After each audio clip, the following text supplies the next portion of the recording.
Starting now.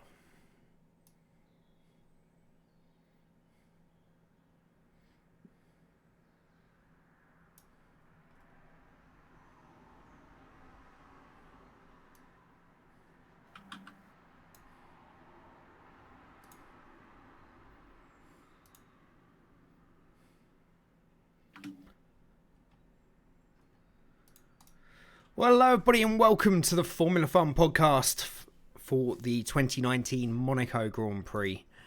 And to begin with, I am joined tonight as usual by Rage. How are you today, my friend? Absolutely fabulous. How are you? I am very good. We don't have to worry I don't about know anybody. why we are robotic. I don't know, you started it, mate. Have a go at me.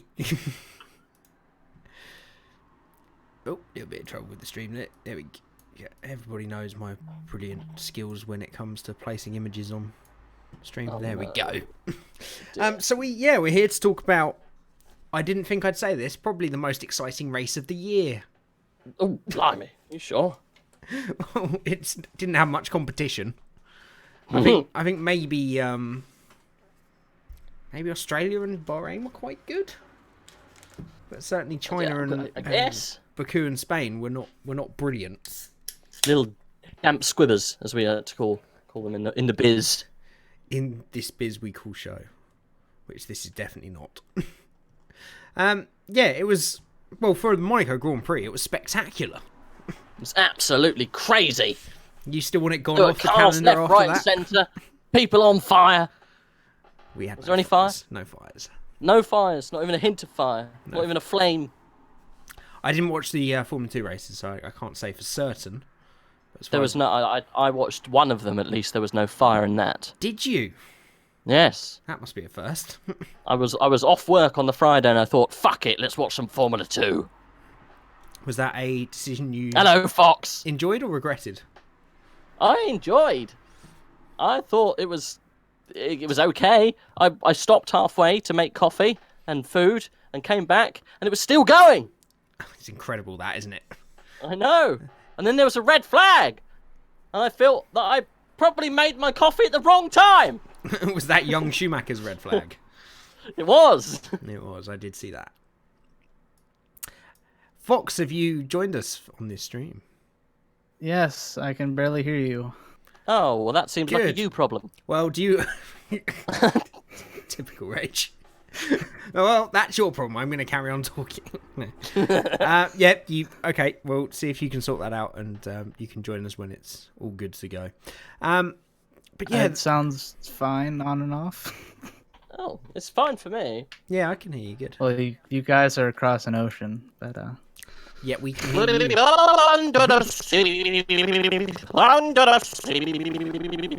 are we live?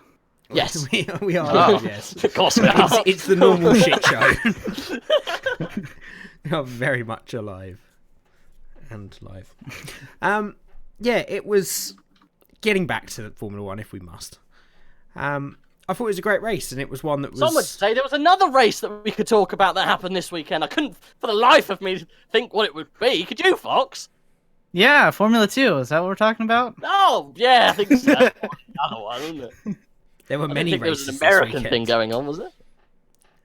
No, don't think so. No. Moving on. Let's... Well, we can talk about IndyCar, but not No! straight away. Later! I love how you bring it up and then you shout no. That's Rage in a nutshell. I thought it was a pretty exciting race, but it was, I guess, kind of forced due to Mercedes' tyre decision. And going with our normal Formula Fun podcast, or our new format, I think we will start with Mercedes for a change. Utterly dominant again at a track that they've really struggled at the last few years. So showing that car has really improved where they were weak, meaning it's even more unbeatable than it was before. But we have to go with the tyre decision that really made the race and made it for an incredible battle between Verstappen and Hamilton. Why did they make it? Were they expecting to two-stop, do you think? I think they were covering all bases. I think, they were covering a fast mid-sector, maybe? They said at the end they wanted just to just spice it up a bit. Oh, did they? Yeah, just spice it up a little bit, mate. That was definitely a genuine comment, was that? Yeah, spice it up a bit. It actually was. I can find you the video if you want. No, but I mean, it was probably said in sarcasm, wasn't it? No. I can't believe on any level Mercedes would have done that for that purpose. But it Do you think it was an accident? You think they're just like, what?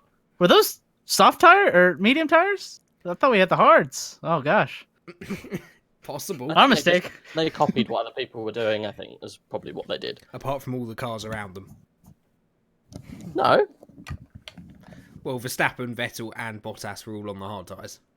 Yeah, that's what I mean, man. They copied everyone else. I watched the race. I don't know about you guys. What are you fucking doing? They might have copied those that had already pitted. Because maybe. the other three came in just behind them, of course. And it led to another issue as well, which was Bottas losing a position to Verstappen, and the two of them nearly taking out themselves and half the pit lane. I think that was just ridiculous, and the punishment didn't suit the crime. Why? It's an unsafe release. You release a car into the path of another, it's a very clear rule. No, sorry. I mean, the punishment didn't fit the crime, as in it wasn't worse, Severe bad enough. enough. Yeah. I think there was a little bit of them wanting the race to happen still, wasn't there? Yeah. Because there was... Who was it that got a penalty? Was it Hulkenberg? I think it was Kubica, wasn't it?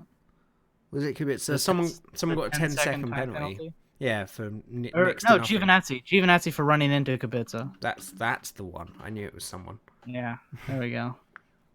Yeah. Give me another 19 drivers, I would have got there eventually. Yeah, I would agree with that. It wasn't really a just enough penalty, but it meant that it gave Verstappen enough of a chance to still think that if he got past Hamilton, he could have disappeared down the road and still won that race. But I don't often say this, but I will say this straight from the off, and it's even easier to say because Hardy isn't here. But I think that was one of the best races I've seen Hamilton race. He was supreme. I know it's Monaco, I know it's difficult to overtake, but those tyres gave up so early. And to have someone like Max Verstappen behind you, and then two other cars behind them, and driving the way he did, basically didn't put a foot wrong for the 80% of the race, was pretty staggering. It was a drive I think only someone like him could make. And yeah, there I said it. Lewis Hamilton, well done. I doff me cap to you. So, how is it that we've had 5 races and Monaco is one of the most exciting? Right? Yeah. What is this season? Well, I think at the end of the day, it was because of Mercedes' error, wasn't it? I think so. That's what kind of spiced it up. Yeah, I think if they hadn't put those tyres on, it would have been a very different race. But, you know, I'm glad we did get an exciting race because we've needed them this season. And Hamilton said that he... oh gosh, there's Hardy. Hamilton said that he was never going to pit, like, even whenever he was complaining. No. So was it real? Well, he must have known that what he would throw away, even with fresh tyres, he would struggle exactly the same getting up to the back of those three as those three were on the back of him. So at the end of the day, he would have known there was nothing else they could do, and Mercedes knew there was nothing else they could do at that point. But are you along with us now, Party? Yep, I'm now here for the full rest of the podcast. Welcome along. Sorry to apologise for being a bit late, sir. That's quite Yeah, all no right, one else sir. was late. We were all here on time. Oh, yeah. You will need to stay for 10 minutes after to make up for it. I'll see under your desk. No, I It's wasn't, got the I wasn't actually the going Hardy that extra route, but okay. So yeah, I would go. I'm very surprised. Obviously, I just got here, but avid Hamilton fan of Rage. Not much to say of what was one of his best drives. I thought it was just a incredible wasn't- drive. Wasn't but one it of his wasn't best drives, One of his really. best. It's incredible to make the tyres last, but he's had better drives like Silverstone always. I can't even put that anywhere near the top 10 of his drives. I thought it was just a generic drive home at Monaco. That's the thing with Monaco, though, isn't it? He just had knackered tyres. Track like- positions, everything. You could have no, Yeah. well, not no tires. We could have literally. Look what happened to Dan Ricciardo last year. He was 160 horsepower down, still wins. yeah. Look, it was good. It was good, but I think let me just Hungary 2015 started from the pit lane, maybe span on the first lap, came through and got. That's probably one of his best drives. Okay. Yeah, well, Germany was starting 14th to go on and win. Obviously, Yeah. the pit lane thing, but they were better drivers than what he's ever done with Monaco Yeah. this year. It was a good drive to the last 10 laps, and then it was a pretty good drive. Okay. It was a bit boring for him until the tyre debacle, wasn't it? There wasn't much going on. Yeah, the tyre debacle that started on about lap 30. Well, And he was driving tyres that had an expected lifespan, not just, performance lifespan, and a total expected lifespan about 20 laps shorter than he went. No ifs or buts about it. Those tyres were finished. Oh, yeah. Oh, definitely. I think it was another maybe 5 laps and he would have lost the lead. But, that's how it goes, I guess. Yeah, well, look. You see, people I'm a Hamilton fan. see... Yeah, I mean, it depends how people look at F1 races. Or it's always more spectacular when they're starting back down the grid. But you have to remember that's 2 years he had a car that was a second and a half quicker than anybody else. This is a car that in race trim was almost the same speed as Verstappen. And he's taking tyres almost, 80% of the Grand Prix? That shouldn't have made it. You look at the state of the hard tyres at the end, and yeah, No doubt that it was a good drive. I think it was the fact that it was Monaco muted maybe the effort that was put in. Yeah, but if you go somewhere where the track abrasions dead high, the tyre wear is higher, like Spa for example, and you do 60 laps on a set of tyres, it's a better drive than doing it at Monaco. Yeah, but you do 60 laps on a set of tyres at Spa, and you're 20 seconds behind the final car. Like, Yeah. It was only possible get at past. Monaco. I understand that, but still to do it around Monaco and not make a single mistake. I thought. No, was yeah, pretty no, it's remarkable. good. It was good. But, yeah. He put his car where it needed to be for pretty much the last 10 laps, which was very good to watch. Or the last 50. Well, I only had peasant laps, didn't I? So I could only see what I could see. Unfortunately. Okay. He had Verstappen on his gearbox for 50 laps with tyres that were already going off after 10 or 15.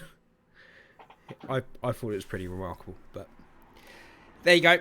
The one race that I thought that I'm showering Hamilton in praise is the one where the two Hamilton fans, it was all right. Maybe that sums up the Hamilton fans, hey? That's why we don't get along. Whoa! Get out of this podcast, Jay. No respect for good, true it just driving. Wasn't amazing. I think Maybe Max most had of the a F1 really good world drive. would agree with me.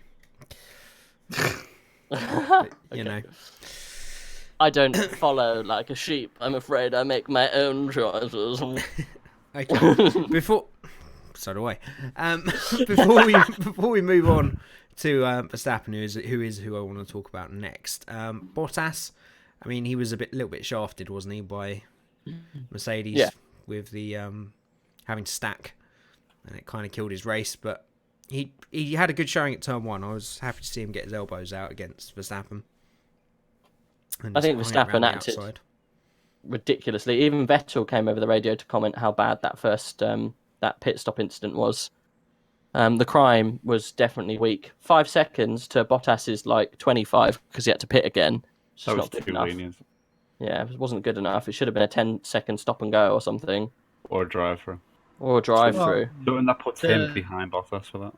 They're talking about mitigating circumstances because the pit lane is so short and small that with the Ferrari mechanics out, they couldn't really see Bottas. So yeah, but I think there is a little bit of that. I do understand that. Yeah. But still, he squeezed him hard, and there was space not to squeeze him. Oh yeah, I don't know. those two cars made contact. Someone's getting seriously injured in the pit well, crease, lots of drivers have attested to the fact that you can't see anything beside you. it's really hard to see out of those cars except for forward. Yeah, they're relying on their pit crew because they just go as soon as that light goes on, they're hitting the throttle pedal and away they go. Go ahead, Hardy. So I don't know if this is Fox's favourite subject, Indy 500. The amount of spotters they've got, and if you saw the crash when you saw like it was a Hinchcliffe who just went down the middle because of the spotter. Surely, if you know Monaco is going to be bad for pitting and visibility, shouldn't you just have an external spotter who can speak to the driver and say it's clear, go? Wouldn't that just solve it? It's too American. They do though. It's called the pit wall. The pit wall decide when they let them out. They have spotters. They are the guys who have their hand on the green go button that releases that little light. They're the spotters. Exactly. So then all the blame's on the spotter then. Well, not all, but most of it. Well, it does. It goes back to the team. It goes back to the team. The whole of it is on the team. Absolutely, the driver's just going when they're told to. They're lucky, like Jay said. They're lucky they didn't have an injury of someone else. Yeah, another mechanic. Talking about pit lane injuries, man. Indy 500, couple bad ones. Come on! I mean, at the end of the day, I've always found this a very difficult penalty to see given out because at the end of the day, it's completely the team's fault and it's the driver that takes all of the hit from it. So, yeah, for the racing and for what we saw at the end of the day, I think it was the better decision for Verstappen and the race, whether there's fines or anything that's gone on back behind the scenes with Red Bull themselves, there needs to be because that's the danger part from the team. So the penalty doesn't annoy me too much. The fact that Red Bull had done that did. But do you think that we should remove time penalties from unsafe releases and just have a really hefty fine? No, money is not a fine for these boys. It's fucking grid positions and fucking finishing positions that's going to stop them from doing these kind of things. That affect the race. Yeah. Money is literally the currency of Formula One. I was trying to think of a way to not punish free tokens, mate. Free tokens aren't going to deter them. No, why aren't there more Formula One teams? It's all free. It is all free. Exactly. Let's do it. Next year. Let's launch Rage's F1 team. Yeah. How much would a sponsorship cost? 100 million. You sure?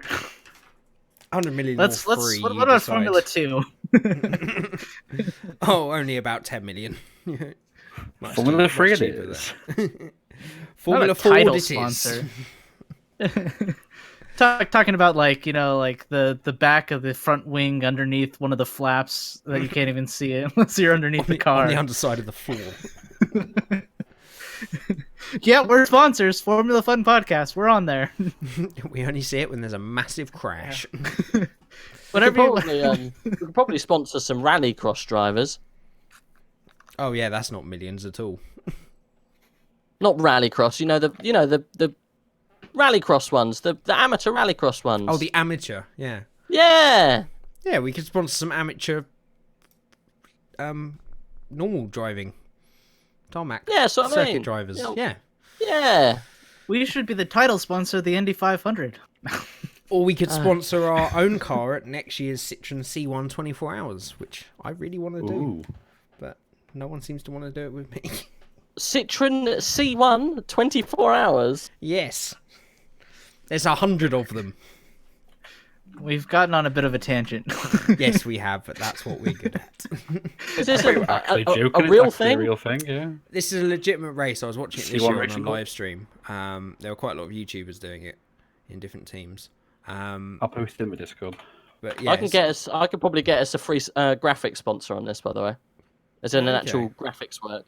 Because my friend owns a wrapping company. Okay. Well, it's there's stock C1s. Can you modify them at all? No, that's why they're stock. But can you take shit out of them? Would it have to be a minimum weight? I think you can strip them, roll cage and tires. Any kind of different make front wings for each though. Yeah, we'll stick a front wing on the front of it. Do they look underneath the car? Can we put a splitter that runs all the way through the bottom of it? That's what I mean, diffuser. Hang on, that's the bottom of a 2010 Red Bull. It's flying round. Where do they do it? Silverstone, full track Silverstone. I was going to say Rockingham is this one, but Rockingham's dead now, so mate, I'll be 100% up for this. As far as cost per pound of cost per mile of what you get in racing, C1 that lasts 24 hours, much less, probably what, $1.5 grand, roll cage and everything, just over 2. Do we have to fit it out with the roll cage and fire and stuff like that? It has to be FIA approved. Yeah, so it'll be roll cage, Jesus. engine cutout and fire extinguisher. Seat, wheel have to be FIA approved. No. Seat belts, you have to have point harnesses. Yes, you will. Amateur racing is maybe a bucket seat and harness. But as far as I'm aware, it's roll cage, fire extinguisher, engine cutout are the 3 requirements. Yeah, build a C1 race car for less than 3,500. We are really off topic here. We are, but we must do it. We will talk about it at some point. Racing podcast. What? Are we all gonna fly out to Silverstone and race or something? Is this what we're doing? It would only be you that would have to fly, Fox. That's fair. I wouldn't be racing anyway because I can't drive, so I'd be like Rage's engineer. On the you don't need to at a racetrack, mate. You can't. You don't need to. It's a racetrack. Yeah. You don't need a license, mate. I don't have a license in the UK. License, don't you? You just need an amateur race license, which again you don't need a driving license for. It's fine, mate. Just send Hardy out first. He can do the bit where there's 100 cars all really close together. Me and Jay will put in the real hours.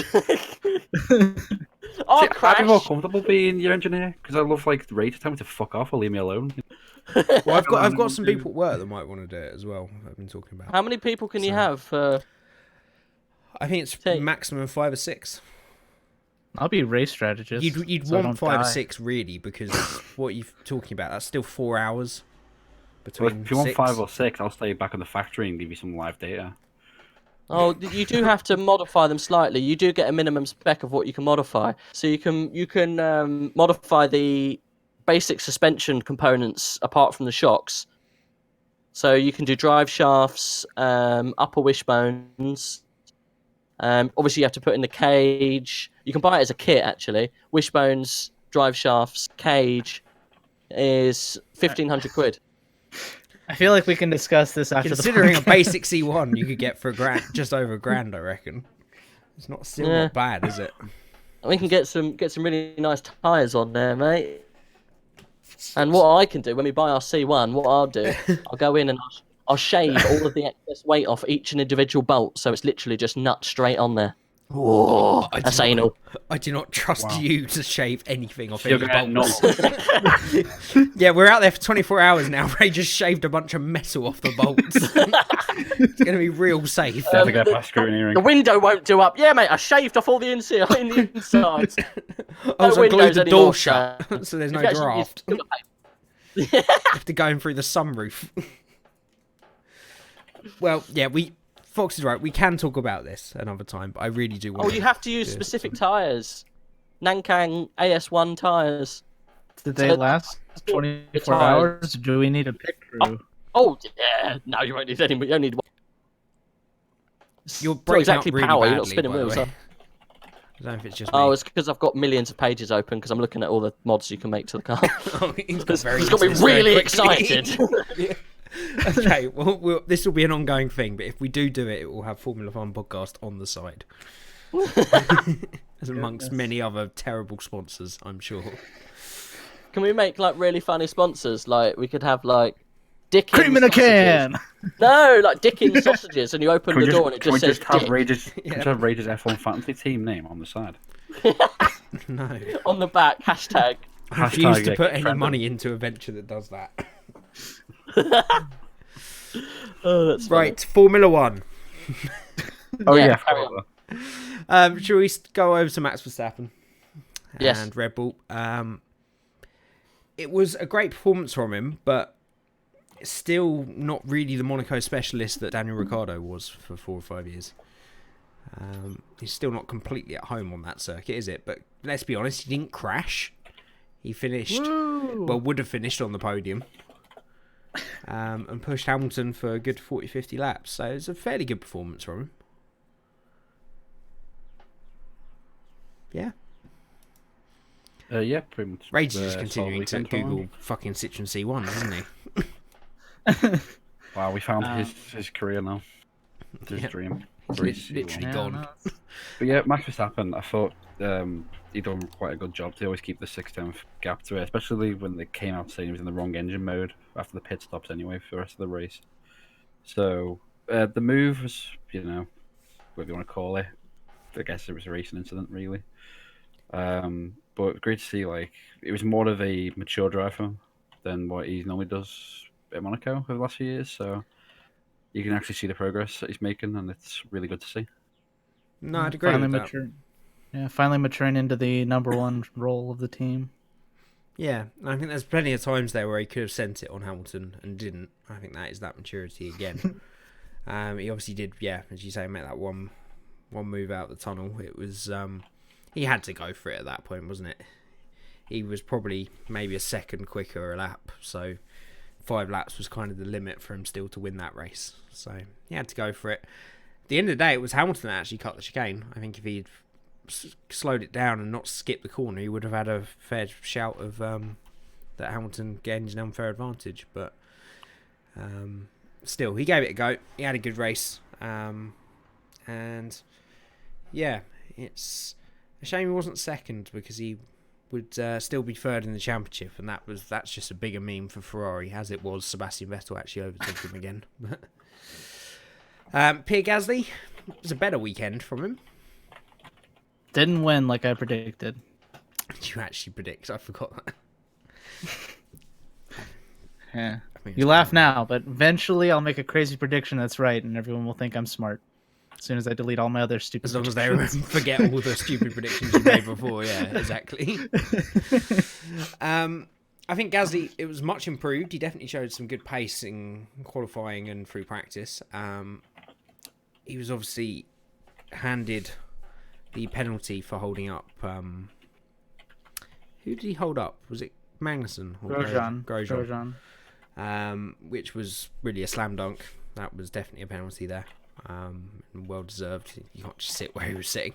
And then he sort of lucked out with the safety car, didn't he? Which got him past the midfield, allowed him to stay out, and made the stop at the end to get the fastest lap. And I think that shows you the pace Hamilton was having to drive there. The fact that Gasly was only 4 seconds off his teammate with that penalty for Verstappen. It was less than 10 seconds off the lead by the end of the race. So it's probably flattered a bit by Hamilton's slow pace, but still a good weekend round a track that shows a driver's qualities. So he's definitely moving in the right direction. Right, we normally start with this team. To be honest, they still did all the things they've done in the previous races. Bad racing decisions. Sebastian Vettel was rubbish in comparison. Charles Leclerc was fucked over by Ferrari, and terrible strategy decisions. It's Ferrari. Couldn't have guessed. Did you hear? So apparently the media interviewed the Ferrari strategy department, and they were confused because they didn't know that. Exactly, they were confused because they didn't know they had one. I've searched everywhere online for these people's names, and I cannot find them anywhere. They're You very said well for them hidden. to send them hate messages. You're that angry. I just wanted to name and shame them. I'm not particularly a Ferrari fanboy or a... Well, that's debatable. Well, no, because I knew you were going to say it. What makes me a Ferrari... I really want to know about this, Hardy. What have I done to make it seem like I'm a Ferrari fanboy? I don't know. I just think you do like Charles and Seb a lot, And as, Hamilton fanboys, me and Rage, we have to always have, someone to be a designated Ferrari fanboy. Can't we all just get along? If you all want to get along, let's go and support Haas. No. That's definitely not going to happen. You're not allowed to take the interior out of the C1. You're still looking at the C1. You can't even take the windows out. You can't even take the radio out. No, it's listen to tunes. It's mostly a stock championship. Yeah, but marginal gains, Jamie. How are we going to win? We got to cheat to win. Come on. Can we fill the tyres with nitrogen instead of air? Come on, there's some little things we got to win. Can we just put in like a VTEC Honda engine in? Get a bit more power. Yeah, I We'll just put all the original casings and flaps and stuff over the top of it, so it looks identical. Rage earlier today. We really should shorten this podcast. Rage now. Let's talk about something different. I'm hooked on the C1s. C1's my favorite car. No, yeah. I will legitimately fly out to England if we actually do this. Rage is now considering selling his own car just to get a C1 in his life now, just so he can take it stock. That's the point, though. They're so cheap, we don't have to. Right, let's no SC1 talk, please. Can we just get through the main bulk of the podcast, then we can talk about anything you like. You're allowed to lower it. We are not putting it on bags. Front height and rear height can be changed to the below specs. Air suspension, here it comes. No, it has to be the original. Minimum height goes measures the driver on the ground. Just chop up those springs. Rolling table. Literally, that's what you'd have to do. Don't worry, boys. I got this. Yet again, I don't really want to go out for a car in 24 hours that you've chopped the springs. I don't trust it at all. It's all fine, mate. What's that grinding noise? How would they know if I make modifications to the standard pistons? They'll never know. They probably know. Well, when 100 cars go off the grid and we disappear into the distance, they might have something to say. What? Jesus, that got a turbo. Why is there flames coming out the back of it? Are we allowed to use different fuel? Can we modify it so it uses E85? Or use some ethanol? Yeah.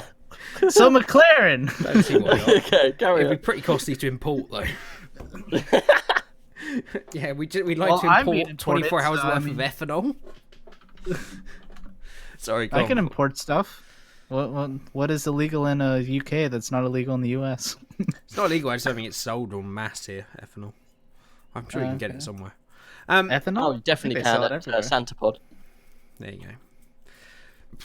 Fox, anyway, moving on. You were about to move on to something F1 related there. Do you want to... McLaren! Yeah. Santino Ferrucci, Indy 500 Rookie of the Year. Oh, I mean McLaren. I'm sorry. Add one to the counter. Okay. But McLaren also did great. Well, I've done a lot of this talking here, so do you guys want to take over for McLaren or the next couple of cars and just see? Sure, I'll take over for McLaren. So, it was a pretty bad start for Norris. He didn't get where he wanted to. I think he lost a couple positions. Great start for Sainz.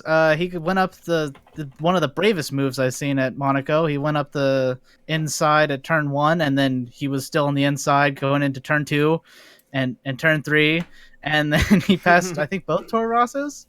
And so, yeah, he got up pretty far up in the first lap there. And so after Norris realized that his race was kind of done, his best shot was scoring a point in 10th. He sacrificed his race so that Sainz could build a gap.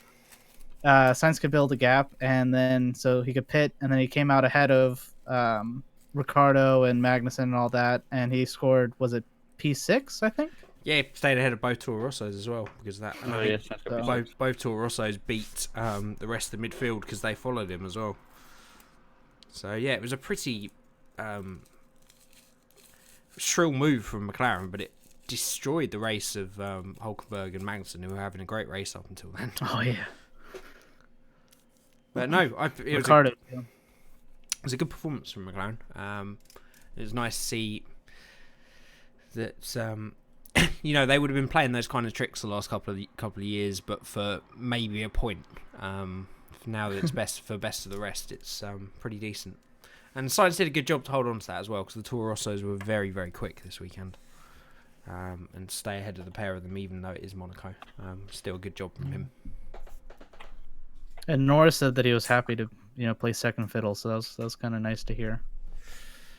Yeah, I think that's the point at the moment with McLaren, isn't it? They know they've got to rebuild. They know they've got this long process, and they've got two drivers now that also have a lot of their career ahead of them and understand and are willing for them to take time.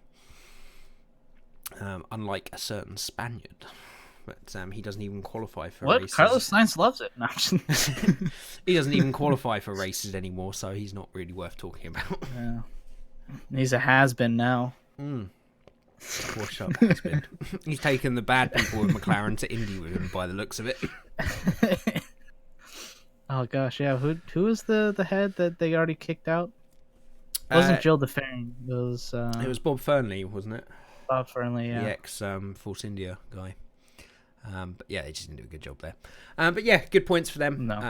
It was nice to see Norris sacrifice himself in that way and then working as a team.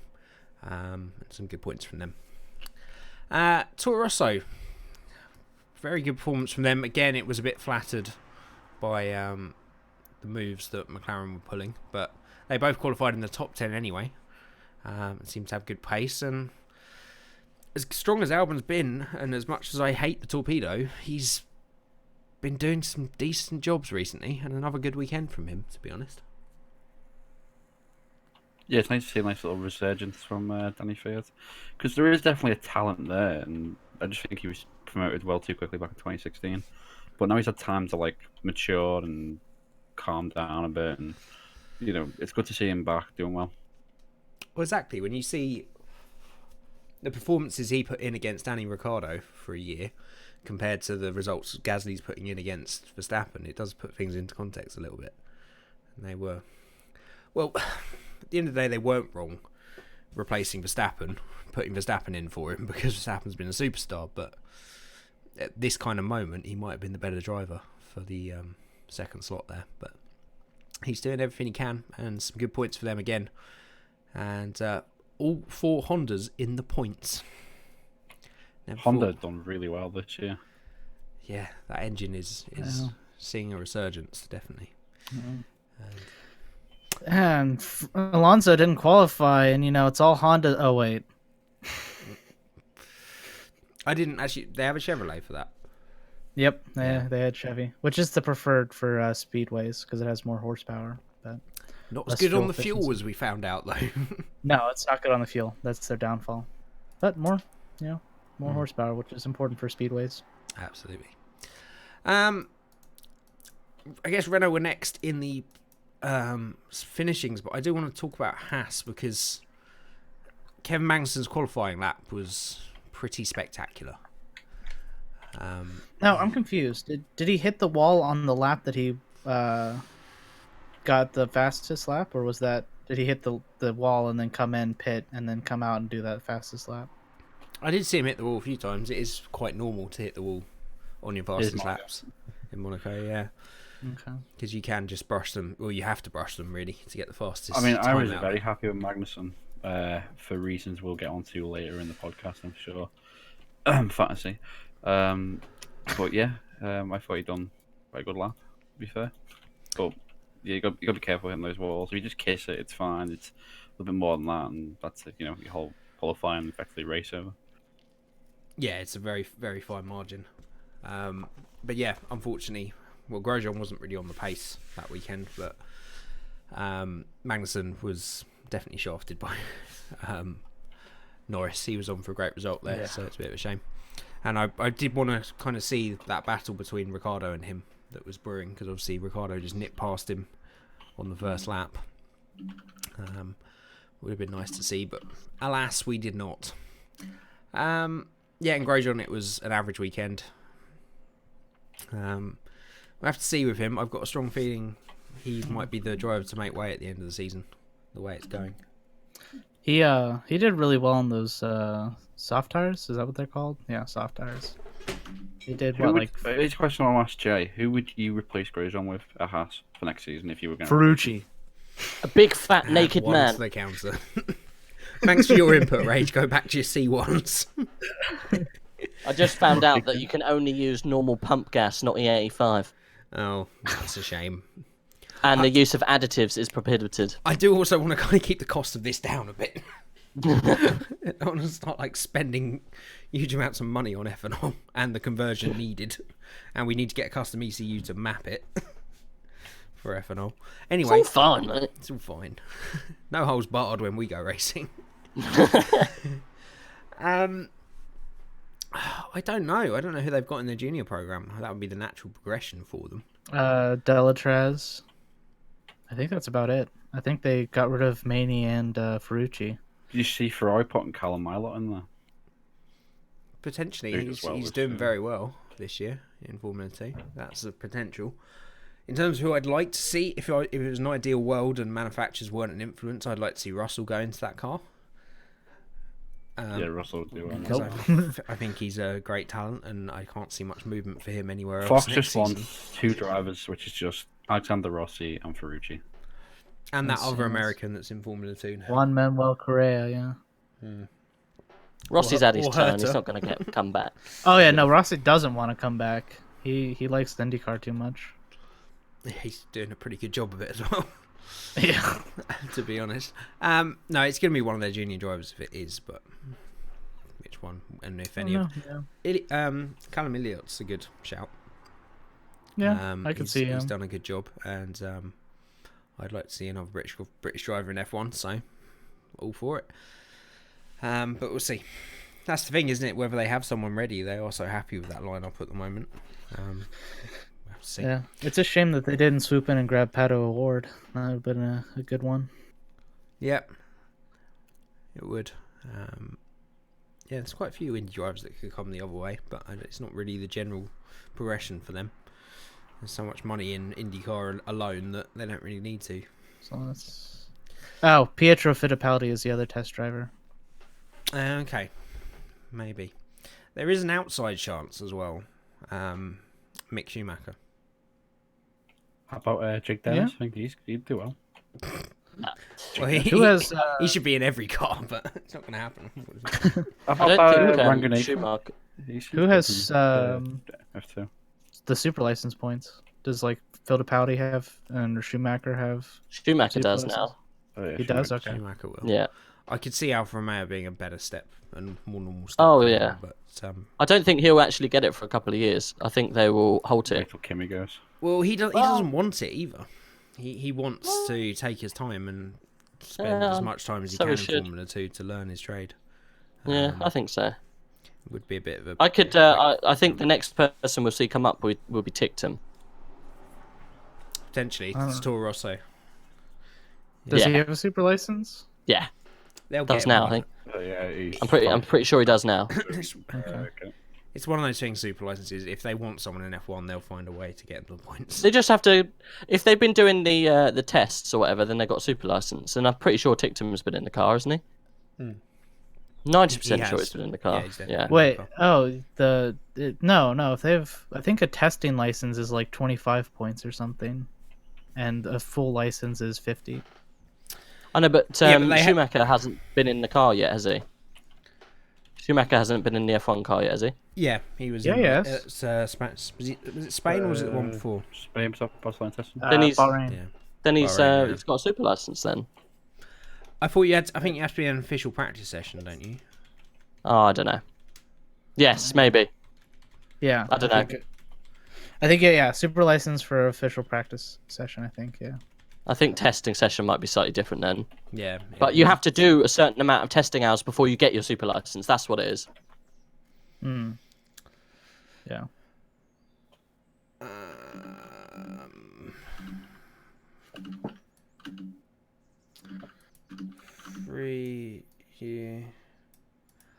Okay, so you can go in a Formula 1 free practice session if you've competed in 6 races in Formula 2 or 25 super license points. Yeah. So, and then I think you do have to get the full super license to race. Anyway, yeah, we'll see. They push it through half the time, anyways. We're one of those kind of weird crossroads where there's not much budge. There's a lot of very decent drivers in F1 and a very good selection of young drivers. So I think we could be It's almost as if they should expand the grid. Yeah, that would be the best thing. I've just remembered that we said Ferrari and then we didn't actually say anything about them, did we? Is there anything to say? Well, Charles Leclerc is the big talking point, which we haven't mentioned at all. But... So another terrible decision from Ferrari to not send him out again. Yeah, that was the problem, wasn't it? At the beginning. It started all of this debacle. Well, exactly. And then he had the irony of being knocked out of qualifying by his teammate, who again had very little speed after crashing in FP3. Back to the old Vettel. He said it had nothing to. Yeah, he said it had nothing to do with the crash, though. That's what he said. He was too over aggressive with the crash. He was driving the whole race. Yeah, he was just. I think in time he'll learn to calm it down. Do basically what Verstappen did, where you go from crashing every race to just being able to take your time and go, you know what, I don't need to be. I think it's a learning curve. He realised that his car is quite fragile now. And he came up against a person who wasn't just going to bow down and get out of the way. The thing is, this was premeditated, though. He said he was going to go out there and probably crash. Well, this was a very different thing. What he said. He said he's going to go out and give it all, and even if he crashes, he doesn't care. Yeah, and that's exactly what he did. He made some great moves. A great move down the inside of Grosjean into the penultimate corner. And Norris, wasn't it? Oh, you're talking about Leclerc. I thought you were talking about Sebastian Vettel. No. Oh, no, that wasn't a premeditated crash. Can you imagine? I'm going to go out an FP3 and I'm going to crash. It's the pro way to do it. There's strategy behind it. The Ferrari strategists have told me it's the best thing to do. Well, Michael Schumacher would probably agree. Do we think that? Oh gosh. Do we think that Leclerc is going to have as much bad luck at home as Ricciardo does? It's very early to say, isn't it? No, I think he'll be fine. He's crashed out twice. I think he'll be fine. He just messed up, didn't he? I think he'll learn a lesson, but there's word coming from the Ferrari camp that all is not well at the moment, and there's revolt. There's been a revolt. They've been absolutely fucking awful. I know, but they've been. I don't think all is very good. They're not very happy with him, even considering changing him. There's been words going through the secret societies that he might not be in that car if this continues. If he doesn't toe the line. What? Because he got pissed off because Ferrari made a ridiculous strategy call that took their quickest driver out of qualifying. Well, yeah. And then he got annoyed because he tried to make his way through the field when he had nothing to lose. Alan Prost got kicked out for bad mouthing Ferrari. Yeah, so the car was basically shit and got kicked out. Yeah, no, it's true. I don't think they'll kick him out. I think they'll have stern words to them and say, "Know your place. You're number 2 driver. You'll behave accordingly." He's not. No, contractually, he's the number 2 driver, Jamie. I know, but Ferrari, wake the fuck up. No, but he's nowhere near not a Ferrari fanboy. Exactly. Jamie is a Ferrari fanboy, Hardy. There's no doubt about it. How is me slagging off? No, a fanboy would be going, "Oh no, they're just making mistakes. They'll get their act together." It's no. I mean, Ferrari just a little bit closer to your heart because of the Schumacher days. Yes, absolutely. You always keep an eye. Yeah, you're not necessarily a fanboy. No, I don't have a favourite team or driver in F1 anymore. Ever since Button left, it's just become a sport to me that I really enjoy. That's what I don't get across. So I criticise and like everybody in equal measure. Apart from Haas, but joking. But at the end of the day, yeah, they do have a little bit in my heart because I was a Schumacher fan for 15 years. But it just what pains me more is that it's their mistakes that have caused F1 to go back 4 years to complete and utter Mercedes dominance. And they've got a car that should be every bit as quick, and it's not even. There's no way of telling, but how different a season do you think this would have been if Leclerc had gone out and had won that dominant race in Bahrain? I think very differently, because Ferrari are a team that as soon as things start to go wrong, they just implode from the inside out. And if you suddenly get a win there and he's equal on points and he's driving even better than Vettel, and I think some of these other mistakes don't happen. The Baku mistake doesn't happen, and strategic errors like here at Monaco don't happen. But yeah, I've said too much about Ferrari the last few races. As soon as it happened in FP2, that was it. I was like, well, that's it for Ferrari for the race, for the whole fucking weekend. It just kind of summed up Ferrari's hopes. Well, that's the thing. He was the quickest driver in FP3, and he looked completely on it. And I really wouldn't have surprised me if he wouldn't have split the Mercedes or even got pole. I think he was on that kind of form. But yeah, we'll see. I think it's quite funny, to be fair. Do you think Leclerc is suffering from something similar, like in IndyCar, Zach Veach right now is just crashing like almost every session, just because it's his second year and he's in a top team with Andretti Autosport, and so he's like crashing every session because he's like, I want to be on the podium because it's my second year. Do you think Leclerc is just crashing so much because he wants that, wants to prove himself? I think I don't think he is crashing so much, though, is he? Well, there's a mistake in Baku, which was a very off. That's a mistake you can make as a young driver. That's understandable. I think Monaco. I honestly don't think you can look at it in the same way as sort of Verstappen going mad or that IndyCar driver you talked about. I think it was more just his pure frustration or he just wanted to show Ferrari how he was feeling, which I guess isn't being immature. But at the end of the day, it's not. He could have very easily gone around that track and followed people for 30, 40 laps to the pit stops, come out 30, 40 seconds behind the front guys, and that would have been his race. But he wanted to make a point, and he was very angry, It's his home race, and I think more than a home Monaco driver must be more pressure than anything else almost. They don't exactly have many people to pick from. But, we'll see how he gets on. I think it's Ferrari at the end of the day that he's frustrated with. And he's an immense talent. So let's hope it changes around a little bit. Right. Renault, fairly good performance from Ricciardo. Pretty terrible one from Hülkenberg. Do you think Ricciardo's starting to get the upper hand in that battle now? Well, Ricciardo's a Monaco specialist. I think it's still a bit too early to say who's got the upper hand. I think it's still just an even fight, to be fair. Well, he's been the better driver the last 2 or 3 races by quite a distance. Okay, I'm a Ricciardo fan, and I still don't see there's dominance there yet. It could just been an off weekend. Well, yeah, I agree. It is a Monaco specialist in terms of Ricciardo versus Hülkenberg. Am I wrong? I thought it was quite dominant the last couple of races. I might be wrong.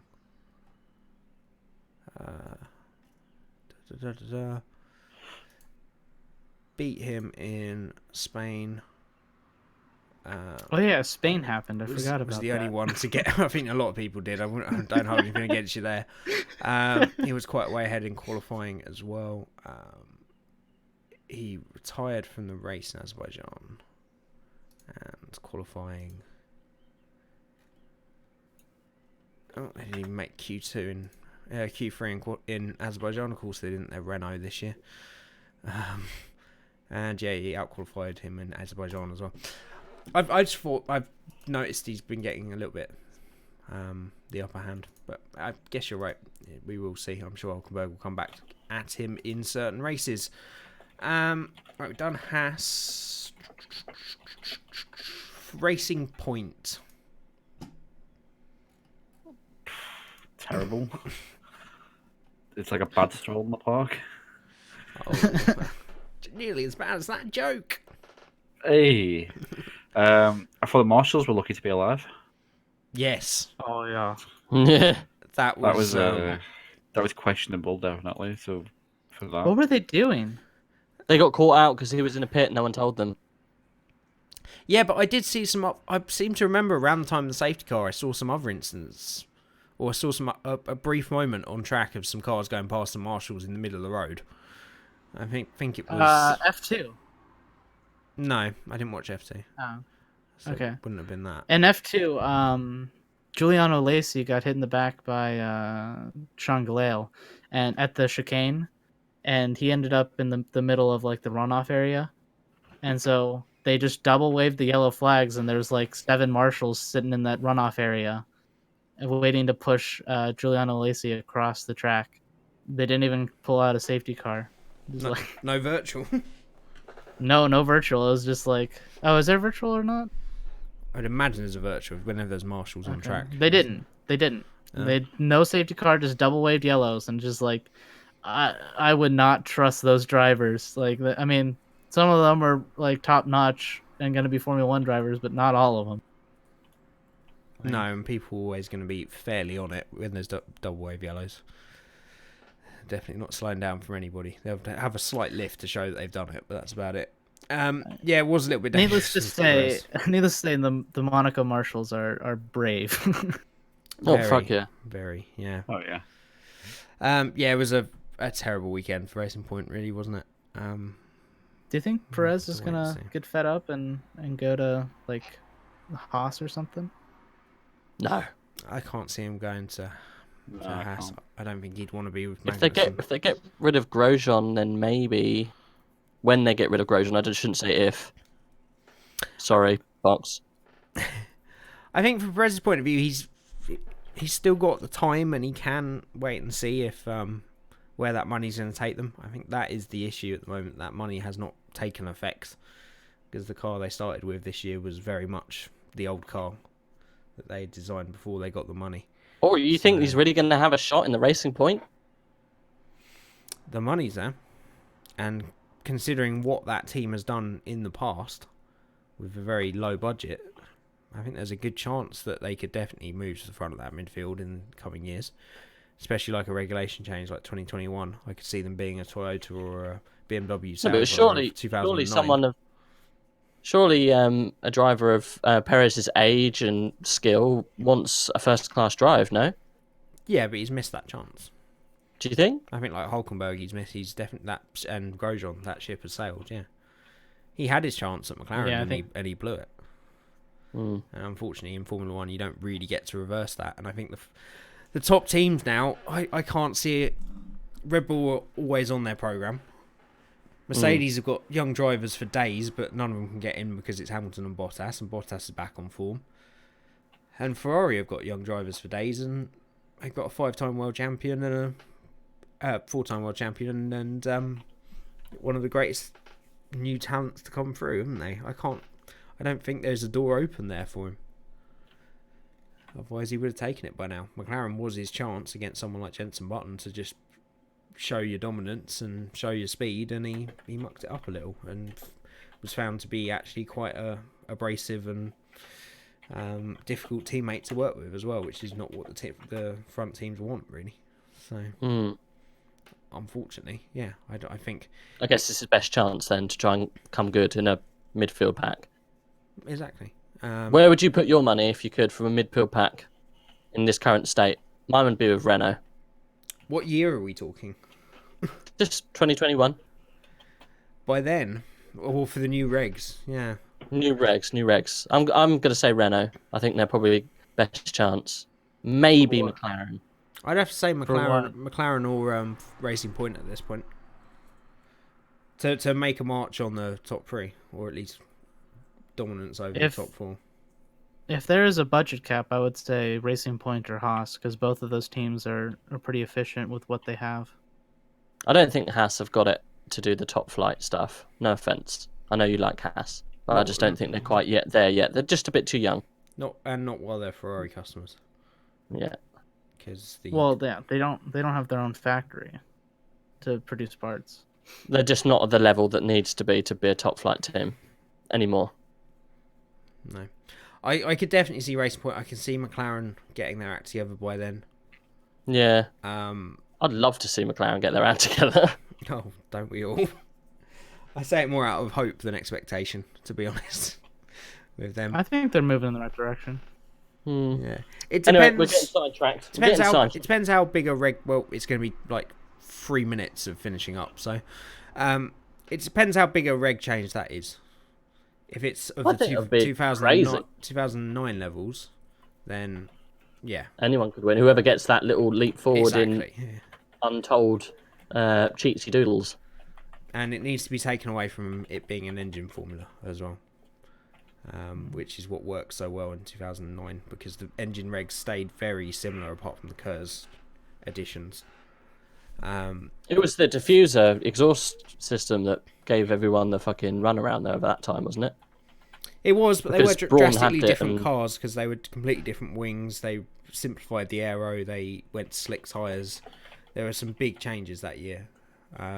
was a good year. But the engine But stayed Brawn only got relatively it the because same. they had the double diffuser, whereas I think McLaren at the time were just caught slightly napping, and McLaren and Ferrari caught up towards the end. That's pretty much what happened, wasn't it?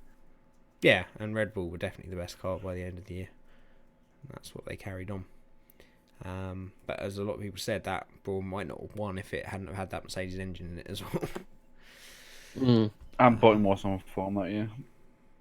Well, fucking Barrichello was on form that year as well. Eventually. He did well, though. Oh, yeah, he was much better than Jensen from the middle to the end of the season. I would have loved to see Rubens win the title. More so than Button. No! I actually agree with that as well. Sorry, Jamie. No, I can see that from a neutral's point of view. Absolutely. From a what's point of view? From a neutral's point of view. Oh, I thought you said a noob's point of view. Neutral. Yeah, I you call Hamilton fanboys point of view. No, Barrichello had been waiting even longer for that kind of chance than Button had, so I can see that. Absolutely. Anyway, where are we going? What team? Alfa Romeo. Where are we? Alfa Romeo. Fucking awful. I didn't really even see what happened, to be Williams, fucking awful. Now the whole team done just skipping by saying the fucking Well, no. Williams actually, think about Russell. He scored P15 on merit. That's crazy. He did. That was fairly decent from him. A lot of Kubica fanboys were very annoyed by this because Kubica was comfortably beating Russell, and then apparently some kind of strategy call from Williams. I have no idea the details of that. Actually caused them to reverse positions. I'm sure it was nothing to do with Giovinazzi hitting Kubica, but you know, I kind of feel that was more the reason for it. I think it's still a remarkable achievement that Kubica could go around Monaco for 70 odd laps, especially when he's like, as that famous meme says, 1.1 hands. That's not a meme. Don't use that. God's sake. Yeah, no, he. It's such a shame, with Kubica and stuff, because he would have definitely been a world champion had he not had his accident. Now he's just. Lewis Hamilton still says he was coming up through the formulas. He was the fastest driver he ever faced. And yeah, you gave him a race-winning car, and I think there are very few people that would have stopped him in the years to come following that. So yeah, it was a great shame. But I don't understand. F1 drivers, stop doing rallying in your off season. Just go and chill out on a beach or something. Go tell that to Bottas then. Sorry? Go tell that to Bottas then. Goes and does rallying off season, then look at Bottas 2.0. Yeah. Yeah, but that could very easily have been very different. Yeah. That's the point. Just don't take the risk. Don't do rallying, do C1 racing. Do what I racing? hear there's a new up and coming team in the C1 leagues. Oh, yeah. Oh, yeah. We're going to make it big. Formula potato. You realise we're going to hate driving this car. Yeah. Around the full Silverstone circuit. But still, I can't wait to do that. Yeah, I mean, Alfa Romeo was a pretty poor weekend from them, kind of following on the form that they've had from the last few races. They're definitely on a downturn. And Williams, I agree, it was a better performance from them, to be fair. But if there's any track that you can race out of positions or out of the speed of your car, it's going to be Monaco, isn't it? So. Well, I don't think Williams has issues with speed. They have a Mercedes engine. It's the aero that's terrible. Well, yeah, but you got to look at Racing Point. Look at the their engine's not really doing much for them. There are differences between the engines still, but there's much closer to parity than there was when Williams had a massive benefit to their Mercedes engine. So, no, I think something on their car works right if they've done okay around Monaco. All the others just had a bad race. I'm not sure. And that's it. Or maybe Russell is an unbelievable talent as well. He is. I would agree. He is. You've got to look at how well Norris is doing in a midfield car, and Russell beat him to the championship fair and square last year. So, yeah. Right, that is the Monaco Grand Prix. Then I just to sum that up. It was, yeah. I mean, it's a more exciting one than we've had. Rage, you still wanting to cut it from the calendar? Yes. Of course you are. Okay. I think we should cut all the races from the calendar and just race the Indy 500 every week. It was quite exciting. Shall we move on to what normally follows and what we normally have a better entries for around Monaco, but not quite so this week? It's time for... Crash of the fucking week, you bastard! What are the contenders? I loved it. Most animated you've been all podcast, apart from when we brought up the subjects of Citroen C1s. I don't know what came over me. So, Crash of the Week. Contenders. We got Vettel's crash in FP1. 3. 2. 3. Correct. If I'm not mistaken, he caught fire afterwards. I didn't see that. No, he didn't. Oh. No. And other contenders? Other contenders? Definitely not frantically searching. It's Giovinazzi and Kubica. Yeah. Of course it was Giovinazzi and Kubica. And then there was also Leclerc. Shredding his bodywork everywhere. Yeah. Shredding the bodywork on the way round. There was also a slight crash in qualifying in Q3. Small crash. Tiny crash. Yeah, Vettel hit the wall. Oh, it wasn't a crash. He carried on. It was a bit of a crash, mate. Okay. In which case, about 20 drivers had crashes this weekend. I think the crash that had the most impact for the race was Leclerc's crash with Hulkenberg, because it affected the race and all sorts of crazy conundrums. There was also a crash in the pit lane. Leclerc's crash with the wall. No, with Hulkenberg. He didn't hit Hulkenberg. Yeah, he did. No, he hit the wall on the inside. Yeah, a little crash with Hulkenberg, mate. He did hit Hulkenberg. He did hit Hulkenberg because he lost a bit of... He hit the wall and that put him into Hulkenberg. Oh, a little crash. That's why he got the puncher on the inside right and not the back left. Yeah. He hit the wall. And You're both technically right. I didn't actually see them hit each other. I saw Leclerc he start to go round on his own and then... Little crash with Hulkenberg, mate. Okay. Little hulky crash. I think that's your crash of the week. Yeah. Not Vettel's crash. Nah, that's not the only legitimate crash. Nah. I would vote for Calderon Schumacher. Okay, moving on.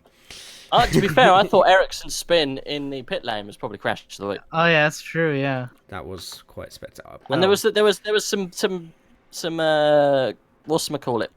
pit men were hit by a tire, rear tire in the ribs or in the leg. It was a leg. Willpower's car? No. Well, yeah, Willpower. He had a crash, didn't he? He span round. Who? Someone span round. Davison. An American span round. Actually, Australian. Davison is Australian. Was he on fire? No, he was not. Were there any fires? I'm not watching it then. Fox is very dismissing once we actually start talking about IndyCar. He's like, no, that's not right. Yep, that. Were there any fires though? That's the main thing. Were there any fires? I didn't see any. No, I don't think there's fires. I mean, there's always every time they refuel, there's like a mini fire. A little fire. I guess that counts ish. They can all be one fire collectively. Yeah. Okay. Anyway, crash of the week was Leclerc. And I love it how Jamie dismissively doesn't agree, because it's the only crash that had a meaningful effect on the whole race. That's not stopped us in the past as to choosing the crash of the week. I think crash of the week one time has actually not been an F1 crash. I think that was 2 or 3 weeks in a row. I seem to remember. There were a distinctive lack of crashes those weeks, though. So I'm assuming your crash of the week was Vettel in FP3. I don't get a choice, mate. This is your section. Your word is final. Cream in a Can sponsored crash of the week was the one that I specified before. My crash of the week was Ray Hall Bourdais. Okay. Well, that was a great crash. It was a good crash right at the end. Yeah. It's a good job Bourdais wasn't injured the way Ray Hall was just battering on it. Yeah, he should have gotten fined or a penalty. Like, you don't just go after a huge. I mean, it wasn't a huge crash, but it was still a big impact for Bourdais. You never know with IndyCar. That's the thing. It's like you just go and you start smacking him on the head. Like if he broke his spine or something, you just kill the guy. And the marshal at the beginning was just like leaving him to it, and then realised what he was obviously saying, and was like, no, just fuck off. You're really gonna hurt him in a minute. No, I enjoyed the Indy 500. I will say that. It was a good race. That Ferrucci move through the grass was pretty. Add one to the counter. That was brave from Ferrucci. Add one to the counter.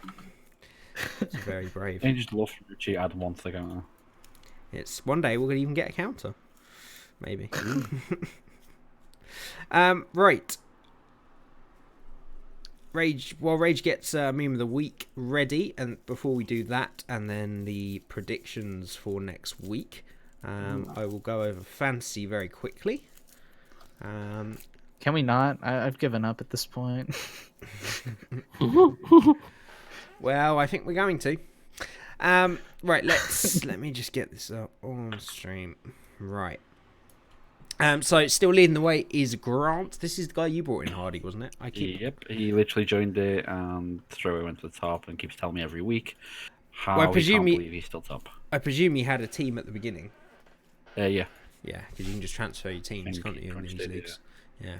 And he did call it F1 2019, which I thought was the best name ever. No effort. Yeah. Less said about that, the better. But congratulations to him, he's still first. Hamilton and his team, Sainz, Stroll, Raikkonen. Good points for Sainz, turboed Ricciardo, and massive points for Mercedes. At this point, anybody in the top 3 or 4, you can basically guarantee they've got Mercedes and Hamilton in their team. P2, Rob, my boss at work. Believe me, I'm not. Someone beat him, please. I'm not hearing the end of this. Hamilton and Mercedes, again, massive points. Rest of his team, absolute rubbish. But that's all you need this year is Lewis Hamilton and Mercedes. Rage's team is in P3. Got some good points for Albon turboing. What's Rage's team called again? What team's that? Raikkonen with 5, Norris with 5, Ricciardo with 9. Can I just say something, by the way, Jay? You do know that your stream is called Spain 2019? Is it? Yes. Well, I will fix that for the time that... just not confuse anyone who walks in saying we're talking about the Spanish Grand Prix. I will change To be fair, we haven't been talking about Monaco half the time. No, it should be called the C1 preparation stream. To be fair, thank you for letting me know, Hardy. The majority of people with this, even though we've gone live, watch this on the VOD now, so I will get that changed by then. So, yeah, Rage has made some good progress. I tell you what, Rage, if you win, yes, I will name your team live on stream. Hey! Now will you guys stop going on about it every time? No. As I've said a million times, it's also on stream every time. I just choose not to say it. Everyone get the worst team possible to show Rage wins. That would need quite a lot of coordination, so I'd be impressed and probably still say it if that happens. Also, I want you all to lose points so I'm not last or nearly last. Barto, some good points there. Again, massive points for Verstappen and Bottas. Not too good from the rest of his team this week, and some good points for Ferrari. We go to Hardy in P. Where are you? 5? 5. I moved up a point. Oh, great. You did. Again, heavily relying on Hamilton and Mercedes. Making up for, about 80% of your points? A little bit, yeah. Some fairly good points for Albon, Raikkonen. But it's beggars belief for me that he still gets 10 points. I guess he's turboed. But he finished, 17th? Yeah. That surprised me as well. Fox has fallen to 6th, unfortunately. Runner-up Foxes are really struggling. I think you're in the same ship to die in with me, aren't you? Of Leclerc and Ferrari. Good points for Gasly. I gave up. True. Some very good points for Gasly, though. 31. 25 for Sainz. 9 for Ricciardo. 10 for Raikkonen. 34 for Ferrari. It's that minus 14 from Leclerc, which I think I'm going to see a repeat of here. Yes. Minus 14 for Leclerc for me. Some good points with Sainz. Be honest, I didn't change my team from last time, so I'm very surprised that my turbo driver is Roman Grosjean. He still somehow got me 26 points and just one for Magnussen. So only 85. I haven't changed my team for like a week. Or weeks, I should say. Well, that's good, because the last F1 was 2 weeks ago. And Handmeister stays last. Some fairly good points for Vettel, but not great across the board. And, well, it's Renault as the constructors that's really hurting him. So some big gaps actually starting to open up. It was fairly close still with the midfield. But Rage has broken away from the mid-pack. And could even close down the top two if he has a couple of good weeks. But it does seem to be between those two for the championship at the moment. Still fairly close in midfield between Bart, Hardy and Fox. I've fallen away even more. And I'm now a racing point. Woohoo. And I'm afraid to say, Handmeister, you are well and truly lost. Williams. You are the Williams of the Formula Fun Cup. Handmeister is now the Kubica. He is. I'm sorry, my friends. It's just the equipment you were given. Right. Shall we move on to... I'm not sure if it's everyone's favourite section of the week or the opposite, but we keep on going on with it anyway. Rage, over to you. Should we do predictions? We normally do them after this. Yeah, we can this. prediction first. Oh, okay. Are you not ready? First. No, I'm ready, but you can do predictions first. We always do predictions last, so we'll do that last. Okay. Yeah, we'll do it last. Memes. Let the memes commence. The memes. 1 sec, I'll get them. Okay, so I need to get a thingy. Don't we all? This is what I said. They are ready. Don't worry. They're ready. They're are ready. They are definitely ready. I'm definitely not stalling because, funnily enough, guys, they're ready. Do you want us to do the predictions? No, because they're ready. Okay. Don't worry. They're ready. 1 second, because they're ready. So what do you think if we do the C1 Cup? What should we call our team? Definitely ready. Rangers names. Rangers names? It's race team name. That you can't say on stream. We should probably name it the Cream in the Can Cup Formula Fun Inside Memes Forge Okay, Racing. it's ready. We're ready. Okay. Take it away. Definitely ready. I'm sending it to you now because we're ready. First meme. It's a shit meme. I couldn't find many. Oh no! I sent it to you in the wrong format. It's fine. Just imagine that he's there. Okay, going. Oh, not up on stream. There we go. This was doing the rounds. Struggling this week, weren't you? There's proper format. Here you go, proper format. I did love that was at Monaco. It's a nice little F1 fam addition to the Marvel universe. There we go. How many balls were given? It's a 6. Oh, I can't open the original one. Open. Ah, there you go. It's a bit of a false meme, if you know what I mean. It's not as good as maybe some of the others, I guess. Can we vote as well? Yeah. I give it a 4. A 4? Ooh, can we vote as well? You're in this podcast. You can do what you like. You I had C1 to. I had to go back and rewatch this scene whenever I heard about this, because like whenever I first watched the movie, I was like, "What's Monaco?" And then I was like, "Oh my gosh, I can't believe I didn't know what this was." Yeah, it's a nice little Easter egg for F1 fans. Yeah, I'll give it since it's Circuit of the Americas, I'll give it a 10. No, I'm just joking. I'll give it a 7. They really want some attention for their race, don't they? Started doing memes. All right, this is the next meme. I'll get it ready. Boom.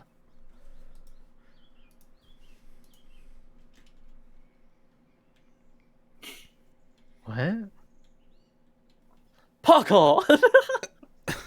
I give that holidays. I don't understand. I don't understand it either. Because he was trying to do some parkour. Parkour. Parkour. Who was? Parkour. Parkour. Yeah. Fastest in FP3. Who was fastest in FP3? The clerk. And then he was out. Parkour! He was. I thought that said crash for a minute. Right, now I'm with it. Okay. Parkour! Cool. I'm doing the hand that he's doing as well. I mean, okay, so this is the meme that's the American Office parkour meme that's mixed with Formula One. I haven't watched the American Office, so that's probably why it's lost on me. So there's a whole episode where they just all play parkour and they all do crazy parkour things, and he's like Technically, jumps it's just a cold open. Huh? It's a what? Cold open. A cold open? It's just a cold.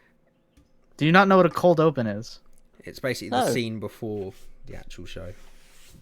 It's the scene before they show the show credits. Okay, what's that got to do with parkour? Also, it was a Ferrari strategy decision, not him crashing in FP. Fastest. Anyway, I feel this meme has been lost on so many people. Yeah. I'm going to give it.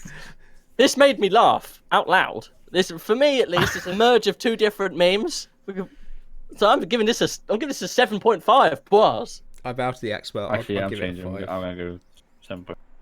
See, I've seen the entire Office, and I've loved Formula One, but I still don't understand what they mean by this meme, so I'm gonna give it a 1.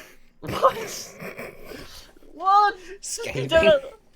The thing is, though, the meme is like, it's parkour.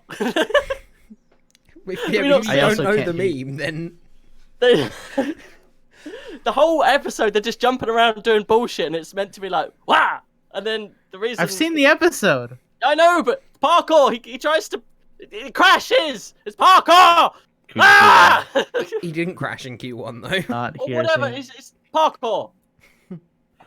You can keep Okay, shouting right, it. I'm not going to get it. Oops, that's not a meme.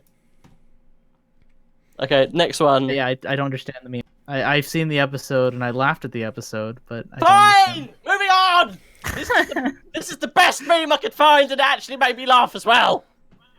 All right, this was a good meme, yes. Why But it's from a rival. Memes from rivals. They're the only guys that are giving us good memes at the moment, okay? I said to What am I Jamie at saying? the beginning of the podcast, memes have dried up this week because of the sad passing of Licky Naldo, okay? There wasn't any pre-race memes, so all we've got is post-race memes. They're not that good. Okay, this is fairly decent. The memes are better before the actual race. So when you're in danger of missing out on Q2 and you're still in the garage, let me out! Please, okay, have you seen the Let Me In meme? Yeah. Have you seen where this meme comes from? No, Yeah, you're talking to I the wrong haven't- person for memes. Okay, well this meme did the rounds a couple of... Meme. Yeah.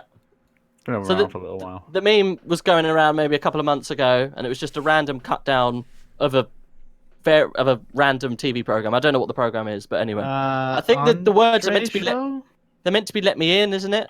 Yeah, The that's actual what I meme mean. is "Let Me In." Yeah. So there's a little flip straight onto the old parkour. I like this. I'll give it a 7. -1 because it's a rival, so it's a 6. I'll give it an 8. -1, so 7. Oh, for fuck's sake! It gets an 8 for me. Okay. I feel meme of the week really fell short this week for you guys. You're Did you get my one? I sent you. Did I get the one that you sent me? No. Yeah, I'll put in Discord. I'll put in we got a late Main one entry now. here. We've got a late entry to meme roundup. Wait, is this this about all Ferrari of them? strategy. Oh, I'm What? gonna love it then. Is this all of them? Fox! You don't know how hard he was trying to get just those. How did it take you so long to set these up? There's 3 of them. To be fair, normally there's only meant to be 3. It's just because we found so many good ones that we had to pull them in. I like this one a lot. It's got a solid 8.5 from me. Hey. Just because it's Ferrari strategy. What are they doing? Okay. You know, honestly, that makes much more sense than any Ferrari strategy. Okay. Well, I'd stop Fox. I think we're going to give Rage an aneurysm or something. parkour! Okay, it was a hard week for memes. I'll give you that. Don't worry. It's fine.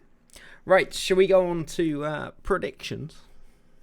Yeah, you guys might want to say it on stream, but then also just type it in Discord so I can see her. Can you not hear us too well? No, like it was pretty perfect in the middle of the podcast, and now it's just like it's by the second whether or not I can hear you. Okay. You guys are coming up with your predictions real quick. Let me just do a recap. So, in the lead, missing out on the first week, we have Hardy with 9 points. In second, just behind by half a point, we have Twin Barrel J. Keeping it tight. And in third place, we have Rage, which is 3 points behind Jay, with 5.5. And then in last place, not going to name names, but they have 5. So only half a point behind Rage, whoever that person is. Probably an idiot. Is that you? Well, I already named the other 3 people in the podcast. No, that was F1 Bob that's been silently participating in all of these. One day he'll say something. I lost out really bad with the predictions this week, like really bad. What were my predictions last week, Fox? They were pretty ambitious. Last week was Verstappen, Leclerc, and Vettel. Yeah. Which, to be fair, that was a pretty point. good prediction. But yeah, you got a half point. Yeah, it was a good prediction. But Q1 incidents and hidden incidents. Okay, well, my predictions for this week are going to be Leclerc, Vettel, and Hamilton. I think we're going to see a resurgence from Ferrari in Canada, mainly because of the straights. Are we though? Well, you can make your own predictions. So, Well, did you say Leclerc, Vettel, Hamilton? yeah. Oh, he's definitely got himself some point. He's playing a strategy game now. He's trying to hope for the one that might happen, but because he's mentioned them and they're not in the right order, then he's 9 times out of... He's going to run away with this, Fox. We need to change the score halfway through. Hardy's leading. Hardy's going to run away with this, okay? So we need to change the score halfway through. Okay. Hardy's winning because he puts Hamilton first every time, and Hamilton. By law of averages. Like a proper Hamilton fanboy should do. Always put Hamilton first. Okay. Fine. I'll go with... Mild constipation. Leclerc, Hamilton, Vettel. What was that noise? It was me just trying to decide. Leclerc, Hamilton, Vettel, lock me in. God, I'd hate to see you in a McDonald's. Alright, I heard that. Hardy, we just need the second and third place for you because you've already put in Hamilton for first every time. Exactly. Second Bottas, third Verstappen. Alright, got that. I think Ferrari going to fuck up again. Oh, I'm sure they'll find a way. Oh yeah, probably. What are you going for, Fox? My bold prediction, I'm just gonna copy off of Hardy for the rest of this time. Hamilton, I'm just gonna put first every time at this point. He's a Canada specialist. So Hamilton first, Leclerc. I feel like Leclerc is angry enough to get a podium, and Verstappen. I don't know why, but he's pretty good form, Yeah, we'll find out. So Hamilton, Leclerc, Verstappen. Okay. Well, we'll see. I'm really hoping we get some really, really good races at some point so we can start having proper F1 discussions rather than getting distracted so often. But that's F1's fault, really, at the end of the day. Parkour! Someone shut him up. We play Jackbox a little bit. We can. Parkour! Oh, he's going to love Jackbox, the internal memes. Right, and because I forgot to start with it, which I really wanted to this week, I'm going to end with our Formula Fun podcast anthem. And with that, thank you everybody for watching, and we'll catch you again for the Formula Fun podcast of Canada. I'm a Canberra milk kid. What's the thing? I missed this. I feel I'm talking over it now, but what's the thing? What thing? It's the Mark Webber commercial. Oh. I'm a Canara kid milk something. That sounds just like him. That was it, wasn't it? Pretty much, yeah.